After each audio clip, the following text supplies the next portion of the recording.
بسم الله الرحمن الرحيم. السلام عليكم ورحمة الله وبركاته.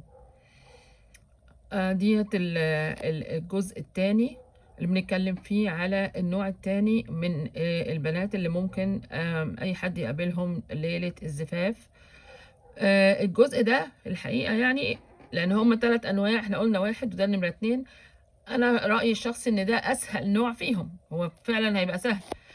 المشكلة بقى برضو نفس الشيء، المشكلة هتبقى عندنا احنا، بمعنى أصح هنا بقى مفيش بقعة خالص على الملاية، احتمال كبير.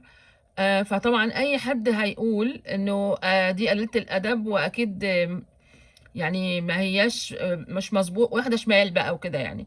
لكن أبدا ده مش صحيح، ده خلقة ربنا سبحانه وتعالى، هو خالقها كده، هو خالقها كده. عندها نوع من المرونة في يعني جلد بيتشد كده ويرجع مكانه.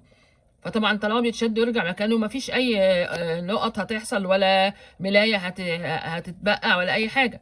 فالغباء هنا بقى والجهل هيبقى شديد جدا، ده اصل الغباء والجهل.